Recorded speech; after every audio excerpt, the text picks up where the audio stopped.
Estaba cenando con mi familia. La mesa estaba puesta como siempre, con platos blancos y tortillas calientes envueltas en un trapo. Mi nuera sonrió, me miró de arriba abajo y se burló de mi cuerpo.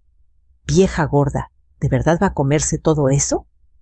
Toda la mesa estalló en risas. Mi hijo bajó la mirada. Mis nietos rieron, sin entender del todo. Yo sentí el calor subir por mi cara, pero no grité. Me levanté despacio, limpié mis labios con la servilleta y dije con voz tranquila: «Buen provecho a todos». A la mañana siguiente, el banco la llamó a ella. Déjame contarte cómo llegamos a ese momento, porque esa noche no fue solo una burla. Fue el final de algo que llevaba años rompiéndose dentro de mí. Me llamo Lucía Ibarra. Tengo 69 años, soy viuda desde hace 6 y madre de un solo hijo, Javier. Durante décadas fui la mujer que sostenía todo sin hacer ruido. La que llevaba las cuentas, la que estiraba el dinero para que alcanzara, la que ponía el cuerpo y el alma para que la familia siguiera adelante. Nunca pedí reconocimiento. En mi generación, una mujer decente no presumía lo que hacía, simplemente cumplía. Esa cena fue un jueves en la misma casa donde viví con mi esposo Ernesto durante 40 años. La casa de paredes color crema que pintamos juntos un verano en el que no teníamos dinero para pagar a nadie. El comedor de madera maciza que compramos a pagos cuando Javier era niño. Cada mueble tenía una historia, cada grieta una memoria. Y sin embargo, esa noche me sentí como una invitada incómoda. Mariana, mi nuera, había preparado una sopa espesa y un guisado con carne. El olor llenaba la casa, pero yo no sentía hambre. Mi lugar ya no estaba en la cabecera. Ese lugar, el de Ernesto, ahora lo ocupaba Javier. Yo me senté en una silla cercana a la cocina, como si estuviera lista para levantarme a servir cuando alguien chasqueara los dedos. Mis nietos, Diego de 13 años y Sofía de 9, no levantaron la vista del celular cuando me senté. Mariana llevaba un vestido nuevo ceñido de esos que yo jamás compraría para mí. Javier estaba cansado con ojeras profundas y evitaba mirarme a los ojos. Empecé a servirme una porción más de sopa, solo un poco. Hacía años que no comía con gusto. Siempre tenía la sensación de que sobraba, de que ocupaba un espacio que ya no me correspondía. Fue entonces cuando Mariana soltó la frase. No gritó, no levantó la voz, sonrió. Y eso fue lo que más dolió. La risa que vino después fue como un eco que me atravesó el pecho. Sentí el tenedor quedarse quieto en mi mano. Miré alrededor buscando una mirada cómplice, una defensa mínima. No la encontré. Javier siguió mirando su plato. Diego rió nervioso. Sofía imitó a su hermano. Limpié mis labios con la servilleta de tela que yo misma había bordado años atrás. Me levanté. Buen provecho a todos, dije. Nadie respondió. Nadie preguntó si estaba bien. Mientras subía las escaleras hacia mi habitación, la más pequeña de la casa, la que antes fue el cuarto de costura, escuché cómo retomaban la conversación, cómo alguien encendía la televisión. La vida seguía, como si yo no importara. Cerré la puerta y me senté en la cama. El colchón crujió. Miré el techo agrietado y sentí algo nuevo. No era tristeza, era una claridad fría. Esa noche entendí que había pasado años justificando lo injustificable, que había confundido amor con silencio y paciencia con miedo. Después de que murió Ernesto, yo me quedé vacía. Javier y Mariana se mudaron para ayudarme. Así lo dijeron. Yo acepté, porque tenía miedo de estar sola. Firmé papeles sin leerlos bien. Dejé que Mariana se encargara de todo lo del banco. Me convencí de que era normal que ya no tomara decisiones. Ya no estás para esos trámites, suegra, decía ella con una sonrisa. Esa noche, mientras escuchaba los ruidos de la casa, me di cuenta de que no solo me habían quitado mi lugar en la mesa, me habían ido quitando mi voz, mi control, mi dignidad. Me levanté y abrí el cajón de la cómoda. Saqué una carpeta vieja donde guardaba documentos que no revisaba desde hacía años. Sentí el papel áspero entre mis dedos. Mi nombre estaba ahí. Mi firma también. Y sin embargo, algo no cuadraba. No sabía aún qué iba a hacer. Solo sabía que no podía seguir igual. Me recosté sin apagar la luz. Dormí poco. Soñé con números con firmas, con la risa de Mariana, repitiéndose como un martillo. A la mañana siguiente me levanté temprano. La casa estaba en silencio. Preparé café solo para mí. Mientras el agua hervía, miré mis manos. Manos que habían trabajado toda la vida. Manos que aún podían sostener algo más que una servilleta. Cuando el teléfono sonó en la cocina, no era para mí.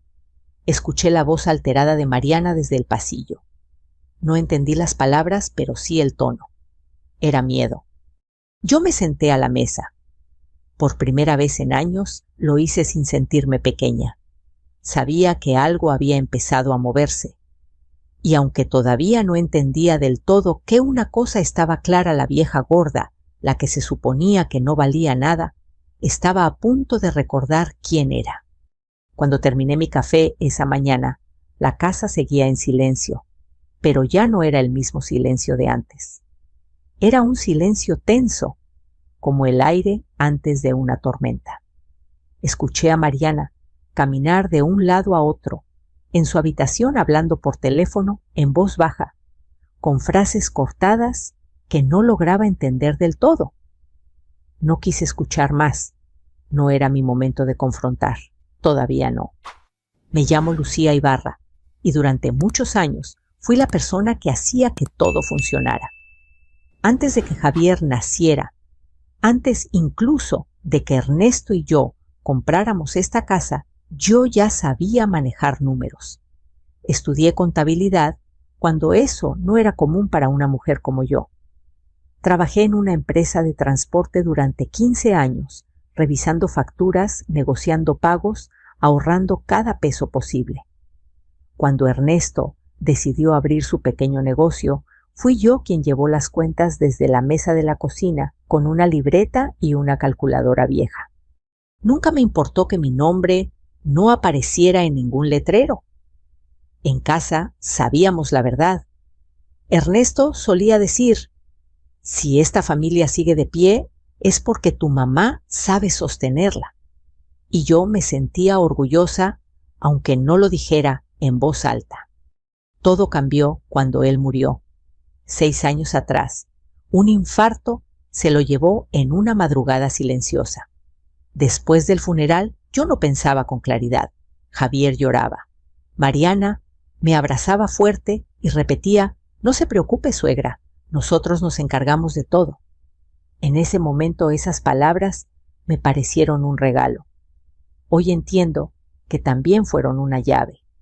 Poco a poco, Mariana empezó a tomar control de cosas pequeñas. Yo pago la luz. Yo me encargo del banco. Así usted no se cansa. Me pidió acceso a mis cuentas por si había una emergencia. Yo acepté. ¿Por qué no lo haría? Era la esposa de mi hijo. Era familia. Los cambios fueron lentos, casi invisibles. Dejé de ir al banco. Dejé de revisar estados de cuenta. Dejé de preguntar. Cada vez que lo intentaba, Mariana sonreía con paciencia fingida. Todo está bien, Lucía. Confíe en mí. Y yo confié porque quería creer que no estaba sola. Con el tiempo empecé a notar cosas. Mariana siempre tenía algo nuevo, un teléfono, zapatos, bolsas. Javier decía que eran ofertas, que todo estaba bajo control. Yo no decía nada. Pensaba que quizás exageraba, que mis ojos de vieja veían problemas donde no los había. Pero también empecé a sentirme desplazada. Ya no opinaba sobre la casa. Ya no decidía qué se compraba. Mariana hablaba de nuestro dinero, pero yo no sabía cuánto había ni dónde estaba. Cuando preguntaba, me respondían con frases vagas. Luego vemos. No te preocupes por eso. La burla de la cena no fue la primera. Había comentarios pequeños disfrazados de broma. Usted ya no debería comer tanto. Eso es cosa de jóvenes. Cada frase era como una piedrita en el zapato. No te derriba, pero te cansa. Esa mañana, después de escuchar a Mariana al teléfono, sentí una inquietud que no pude ignorar. Fui a mi habitación y abrí la carpeta de documentos que había sacado la noche anterior. Había escrituras, contratos viejos, papeles amarillentos. Todo estaba a mi nombre. Todo. Entonces, ¿por qué me sentía pobre en mi propia casa? Recordé algo que había pasado meses atrás, una carta del banco que Mariana interceptó antes de que yo pudiera leerla. Publicidad, dijo. Yo no insistí. Ahora esa imagen regresaba a mi mente con fuerza. Decidí salir. No avisé a nadie. Tomé mi bolsa de tela, esa, que Mariana decía que parecía de indigente, y caminé hasta la parada del camión. El aire fresco me despejó un poco la cabeza. Mientras avanzábamos por la ciudad, miré por la ventana y pensé en cuántas mujeres como yo habían confiado demasiado. Llegué al banco poco antes de que abrieran. Esperé sentada con las manos cruzadas. Cuando por fin me atendieron, una joven revisó mis datos en la computadora. Su ceño se frunció. ¿Usted sabía de esta tarjeta, señora Ibarra?, me preguntó. Negué con la cabeza. Está activa y con un saldo alto. Sentí un frío recorrerme la espalda. La joven siguió hablando, pero yo apenas escuchaba. Tarjeta, crédito, pagos mínimos. Todo sonaba ajeno y al mismo tiempo terriblemente mío. Salí del banco con un nudo en el estómago y una copia de movimientos que no reconocía. No lloré, no grité. Caminé despacio hasta una banca cercana y me senté a respirar. La imagen de Mariana sonriendo en la cena apareció en mi mente. Ya no parecía graciosa. Por primera vez entendí que no era solo una cuestión de respeto. Era algo más grande, algo que podía destruirme si no hacía nada. Y entonces, mientras doblaba los papeles y los guardaba en mi bolsa, tomé una decisión. No iba a enfrentar esto sola. No iba a improvisar. Iba a entender cada número, cada firma, cada movimiento. Me levanté de la banca con dificultad, pero con la espalda recta. Había pasado muchos años creyendo que ya no podía hacer ciertas cosas. Esa mañana recordé que la cabeza todavía me funcionaba y que mi nombre aún tenía peso.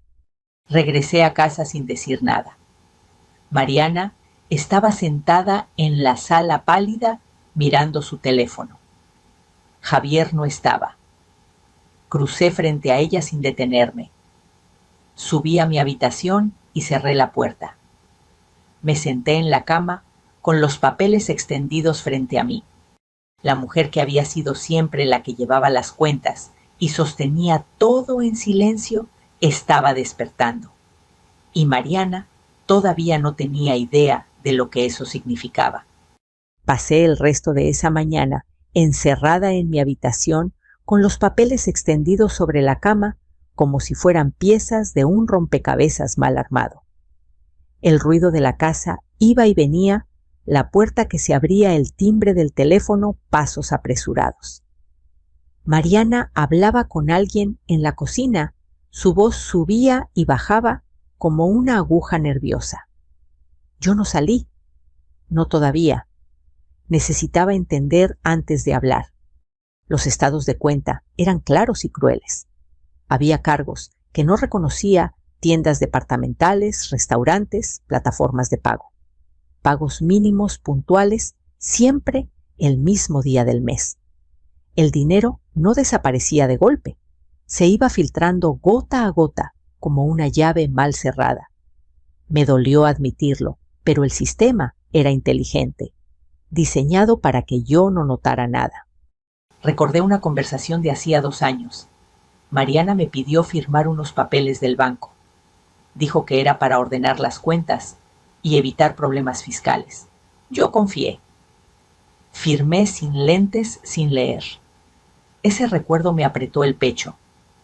No por la firma en sí, sino por la confianza que había puesto ahí. Al mediodía, el teléfono vibró en mi bolsa. Un número desconocido. Contesté. Era del banco. Me hablaron con cortesía, pero con firmeza. Querían confirmar movimientos, verificar autorizaciones, hablar conmigo directamente. Les dije que iría en persona. Colgué y me quedé mirando la pared. No estaba temblando. Eso me sorprendió. Sentía rabia, sí, pero una rabia fría ordenada. Salí de la habitación por primera vez ese día. Mariana me miró como si yo fuera un espejo incómodo. Suegra, ¿a dónde va?, preguntó. Al banco, respondí. No dije más. Su rostro perdió color.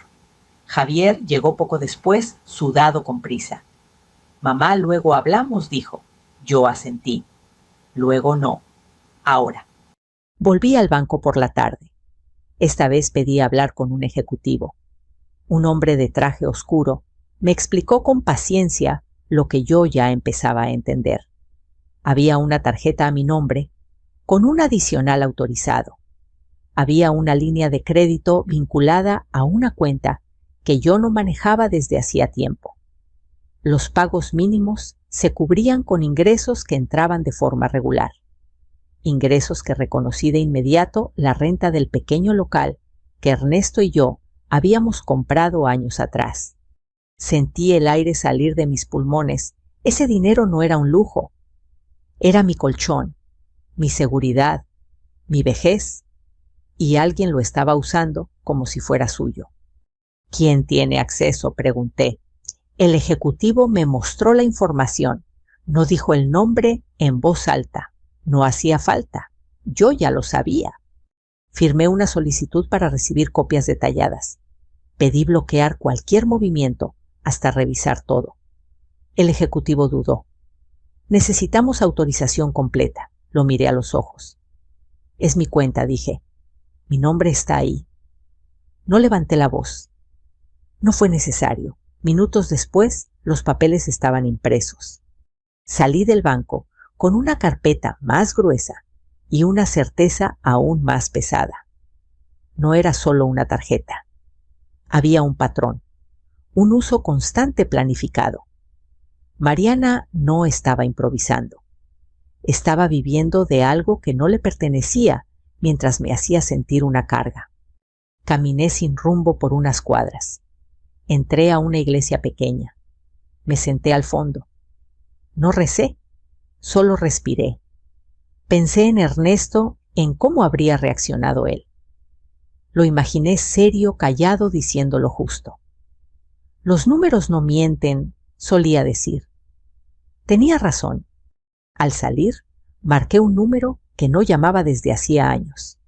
El del licenciado Esteban Quiñones, amigo de la familia, abogado. Me contestó con voz grave. Lucía, dijo sorprendido. Necesito verte, respondí. Mañana a primera hora. Hubo un silencio breve. Trae todo, dijo finalmente. Todo. Esa noche regresé a casa como si nada. Preparé algo ligero para cenar. Mariana no bajó. Javier comió en silencio. Los niños hablaron de la escuela. Yo escuché, observé. Me di cuenta de que había pasado años mirando hacia abajo, evitando conflictos. Esa noche levanté la vista.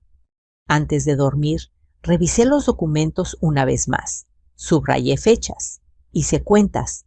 La cifra total me mareó. No porque no pudiera entenderla, sino porque representaba años de trabajo y confianza convertidos en deuda ajena. Me acosté sin apagar la luz. No quería dormir. Tenía miedo de que si cerraba los ojos todo se diluyera y al despertar volviera a ser la misma mujer que pedía permiso para existir. No lo hice. Me quedé despierta hasta que el cansancio me venció. A la mañana siguiente me levanté con una calma extraña. Me vestí con ropa sencilla, guardé la carpeta en mi bolsa. Cuando bajé a la cocina, Mariana estaba ahí rígida. «Suegra, tenemos que hablar», dijo. La miré. Después respondí: «Hoy tengo una cita». No mentía. Iba a encontrarme con mi pasado y con mi futuro en la misma mesa. Iba a ponerle nombre a cada cosa. Y por primera vez en mucho tiempo no iba a pedir perdón por hacerlo. El despacho del licenciado Esteban Quiñones estaba en el cuarto piso de un edificio antiguo del centro. Subí por el elevador lentamente, con la bolsa bien apretada contra el pecho, como si los papeles dentro pudieran escaparse. Hacía años que no veía a Esteban, pero cuando entré a su oficina y me vio, se levantó de inmediato. Su cabello estaba completamente blanco, pero sus ojos seguían siendo los mismos atentos serios, acostumbrados a escuchar verdades incómodas. «Lucía», dijo, «siéntate, cuéntame todo». Me senté frente a su escritorio de madera oscura. Saqué la carpeta y fui colocando los documentos uno por uno. No lloré, no levanté la voz. Le conté lo de la cena, la burla, el silencio de Javier. Luego le hablé de los años, de cómo Mariana fue tomando control de mis cuentas, de la tarjeta de los pagos mínimos de la renta del local, usada como si fuera dinero libre. Esteban escuchó sin interrumpir, solo asintiendo de vez en cuando. Cuando terminé, juntó las manos y suspiró. «Lucía», dijo con cuidado, «esto no es solo una falta de respeto. Esto es un problema legal serio». Sentí un nudo en la garganta, pero lo dejé pasar. «Dígame qué puedo hacer», respondí. «No quiero vengarme, quiero protegerme». Esteban asintió con una leve sonrisa triste. «Eso ya dice mucho de ti. Vamos por partes». Sacó una libreta y empezó a enumerar opciones una por una, con la calma de quien ha hecho esto toda su vida.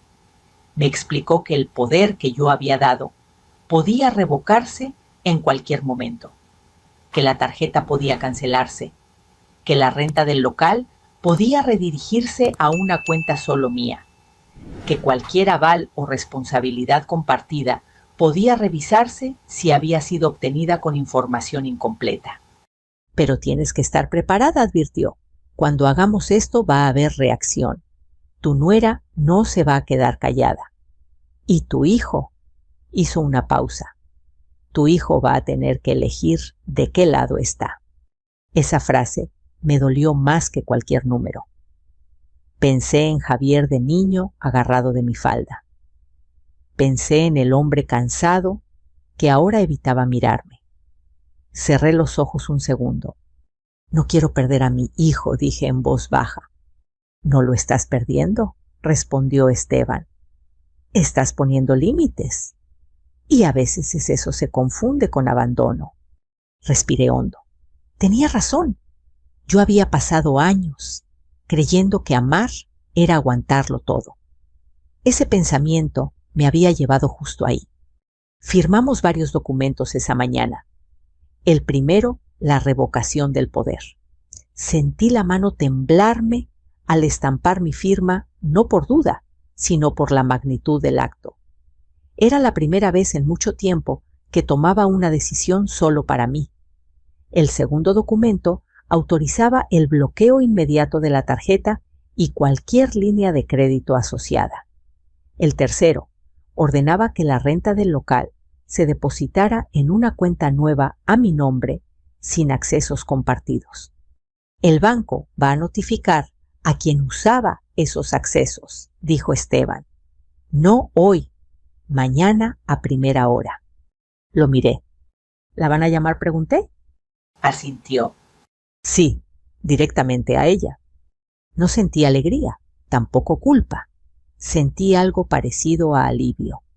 Antes de irme, Esteban me habló de algo más, de la casa, de mis derechos como propietaria, de la posibilidad de establecer condiciones claras si Javier y Mariana querían seguir viviendo ahí. No firmé nada sobre eso todavía, no estaba lista. Pero escuchar que tenía opciones me devolvió una parte de mí que creía perdida. Salí del despacho pasado el mediodía, caminé sin prisa. Compré un café y me senté a observar a la gente. Nadie sabía lo que acababa de hacer. Nadie sabía que una mujer de casi 70 años estaba reorganizando su vida en silencio. Y eso estaba bien. Regresé a casa temprano. Mariana estaba en la cocina nerviosa. Javier no había llegado. Me miró como si quisiera decir algo, pero se contuvo. Fui con un abogado, dije sin rodeos. Ella abrió la boca, la cerró. Sus ojos se movieron rápido, calculando. ¿Por qué?, preguntó al fin. Porque necesitaba entender mis cuentas, respondí. Nada más.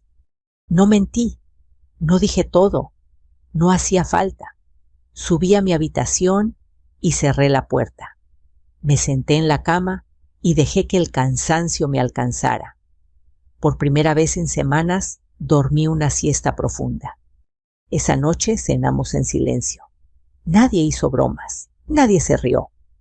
Mariana apenas probó la comida. Javier parecía ausente. Yo comí despacio, saboreando cada bocado, como si recuperara un derecho olvidado. Antes de dormir, recibí un mensaje de Esteban, todo entregado. El banco procede mañana. Apagué el teléfono y me recosté. No sabía exactamente qué pasaría al día siguiente, pero sabía algo con certeza. Ya no estaba atrapada. Había dado el primer paso, y aunque doliera, no iba a retroceder. La casa estaba en calma, pero era una calma distinta. Una calma que precede a la verdad. Cerré los ojos con una sensación nueva en el pecho. No era miedo, era determinación. El teléfono de Mariana sonó a las 8 en punto de la mañana. No lo vi, pero lo escuché desde mi habitación. El timbre insistente, la pausa, y luego su voz cambiando de registro de segura a tensa en segundos. Me levanté despacio, me puse el suéter y bajé las escaleras con calma. No tenía prisa. El tiempo, por una vez, estaba de mi lado. Mariana estaba de pie en la cocina, con el teléfono pegado a la oreja y el ceño fruncido. Asentía demasiado, como quien intenta ganar tiempo. Sí, entiendo. Un momento, por favor, dijo antes de colgar. Cuando me vio, se quedó inmóvil. Sus ojos buscaron los míos, pero no encontraron refugio. ¿Qué hiciste, Lucía?, preguntó sin saludar. Puse la cafetera en la estufa. El sonido del gas encendiéndose llenó el silencio. Nada que no fuera necesario, respondí. Ella apretó los labios. Me llamaron del banco. Dicen que bloquearon accesos, que cancelaron la tarjeta, que necesito presentarme hoy mismo con documentos. ¿Sabes algo de eso? Serví agua en la cafetera y esperé a que empezara a hervir. Me apoyé en la mesa. Sé que mis cuentas son mías, dije, y que yo decido quién las usa. Mariana respiró hondo, como si estuviera a punto de explotar. En ese momento, Javier bajó las escaleras todavía con la camisa desabrochada. Miró a una y a otra confundido. ¿Qué pasa?, preguntó. Tu mamá, dijo Mariana señalándome. Fue al banco, nos metió en un problema. No nos metí en nada, corregí. Aclaré una situación. Javier me miró por fin a los ojos. Vi miedo ahí, no enojo, miedo. Mamá, ¿de qué se trata?, preguntó. Mariana dice que ahora hay deudas, que hay pagos pendientes. Hay deudas, dije, pero no son mías. Mariana dio un paso al frente. Eso no es cierto, alzando la voz. Todo lo que hice fue por la familia, para la casa, para los niños. Saqué la carpeta de mi bolsa y la puse sobre la mesa. Los papeles se abrieron como un abanico incómodo. Esto es la familia, dije. Y estos son cargos que no reconozco. Restaurantes, tiendas, pagos mínimos. ¿Quieres que sigamos fingiendo? Javier tomó una hoja y la miró sin entender. Mariana intentó quitársela, pero él se apartó. ¿Qué es esto?, preguntó. Una tarjeta a nombre de tu madre, respondí. Usada por otra persona. Mariana se cruzó de brazos. Yo tenía permiso, dijo. Usted me lo dio. Te di acceso para ayudarme, respondí, no para endeudarme. El silencio se volvió espeso. Desde el pasillo, Diego y Sofía observaban con los ojos abiertos. Mariana los vio y bajó la voz. No aquí, dijo. No delante de los niños. Ellos viven aquí, respondí, y merecen saber que los adultos también se equivocan. Javier se sentó. Sus hombros se hundieron. ¿Cuánto es?, preguntó en voz baja. Dije la cifra. No grité, no exageré. La cifra habló por sí sola. Javier se llevó la mano a la boca. Mariana negó con la cabeza. Eso no es así, dijo. Los pagos están al día. Pagos mínimos, aclaré. Con dinero que no te pertenece. Mariana me miró con una mezcla de rabia y súplica. Usted no entiende, dijo. Yo solo estaba administrando. Si no fuera por mí, todo sería un desastre. Mi vida no era un desastre, antes respondí. Era distinta. Y era mía. El teléfono de Mariana volvió a sonar. Esta vez no contestó. Lo dejó vibrar sobre la mesa hasta que se detuvo. El sonido se apagó, pero la tensión no. Vamos a hacer esto bien, dije. Hoy mismo nos vemos con mi abogado. Los dos. No respondió ella. No tengo que ir a ningún lado. Entonces tendrás que hablar con el banco sola, dije. Yo ya hablé. Javier levantó la cabeza. Mamá, empezó. Te amo, hijo, lo interrumpí. Pero no voy a cargar con lo que no es mío. Mariana se rió una risa corta y amarga. ¿Y ahora qué?, preguntó. ¿Nos vas a dejar en la calle? Miré a mis nietos, luego a Javier. No hoy, dije. Pero las cosas van a cambiar. Mariana se giró hacia Javier. Dile algo, le exigió. No puedes dejar que haga esto. Javier cerró los ojos un segundo. Tenemos que aclararlo, dijo finalmente. Con papeles. Mariana lo miró como si no lo reconociera. ¿De qué lado estás?, preguntó. Javier no respondió. El silencio fue su respuesta. Esa tarde, Mariana salió de la casa sin despedirse. Javier se quedó sentado con la cabeza entre las manos. Yo subí a mi habitación y me senté en la cama. Sentía el cuerpo cansado, pero la mente clara. El teléfono vibró en mi bolsa. Un mensaje del banco confirmaba la cancelación definitiva y una cita para el día siguiente. Miré por la ventana. El sol entraba sin pedir permiso. Pensé en Ernesto, en lo que habría dicho. Sonreí apenas. La llamada del banco no había sido el final. Había sido el comienzo de una conversación que ya no podía posponerse. El despacho del licenciado Esteban estaba más silencioso que de costumbre esa mañana. Las persianas dejaban pasar una luz pálida que hacía ver todo más serio, más definitivo. Llegamos unos minutos antes de la hora acordada. Yo entré primero con la carpeta bien sujeta contra el pecho. Javier venía detrás de mí, callado, con la mirada fija en el suelo. Mariana llegó después con paso firme, como si la seguridad pudiera salvarla de lo que estaba a punto de escuchar. «Buenos días», dijo Esteban, levantándose de su silla. «Por favor, siéntense». Nos acomodamos alrededor de la mesa larga.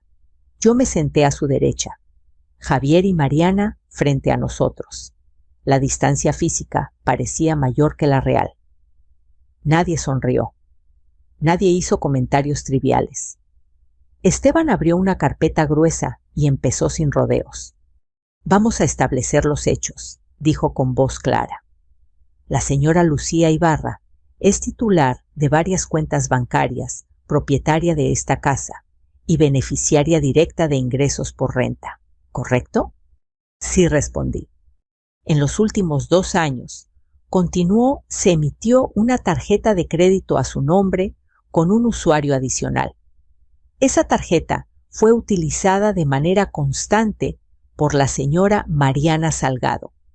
Los pagos mínimos se realizaron con ingresos que pertenecen exclusivamente a la señora Ibarra. Mariana se inclinó hacia adelante. Yo tenía permiso, repitió. Ella sabía. No dije, sabía que me ayudarías, no que me endeudarías. Esteban levantó una mano. Aquí no vamos a discutir percepciones. Vamos a revisar documentos. Sacó copias de contratos, firmas, registros de acceso. Señaló fechas, montos, patrones. Cada hoja que colocaba sobre la mesa era como un ladrillo más en un muro que Mariana ya no podía saltar. Javier miraba todo con el rostro pálido. «¿Esto?», murmuró. «Esto es mucho más de lo que pensé». Mariana apretó los puños. «No fue para mí», dijo. «Fue para la casa, para los niños». «Algunos cargos sí», respondió Esteban. «Otros no.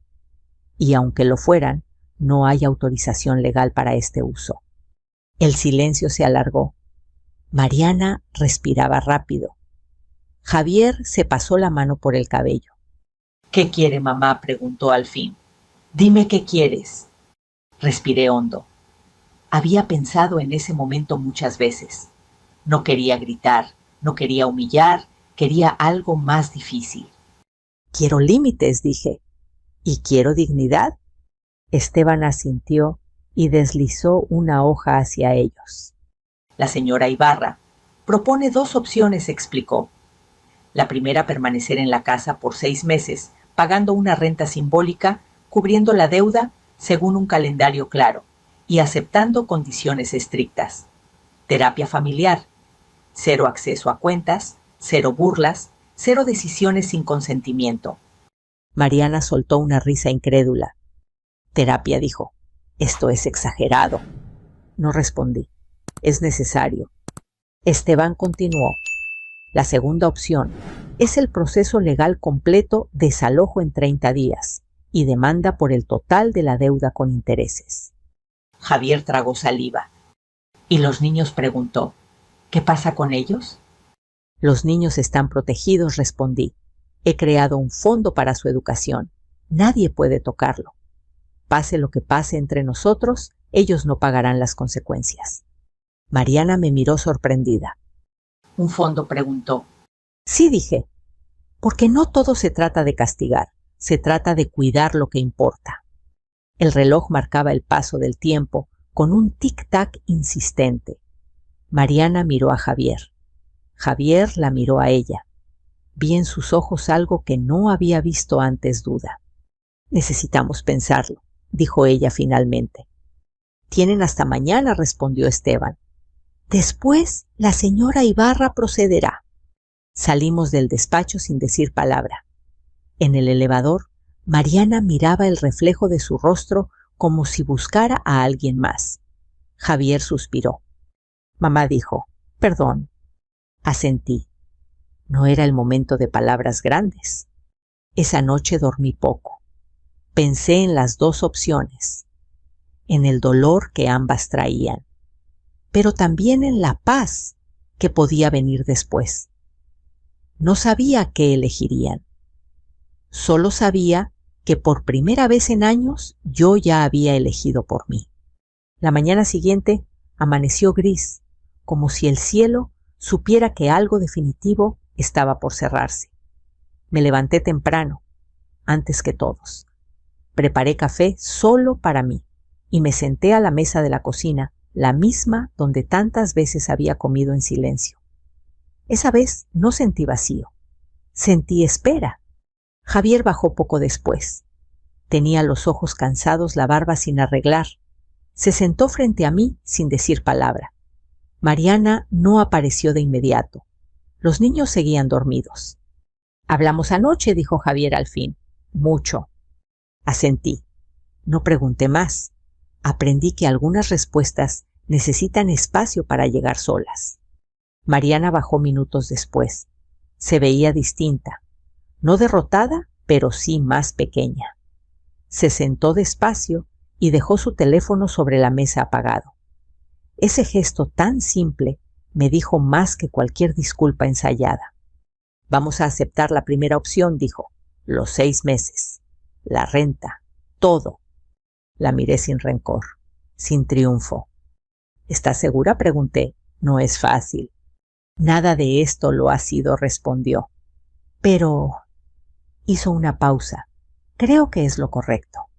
Javier tomó su mano. Vi en ese gesto algo nuevo, no dependencia, sino responsabilidad.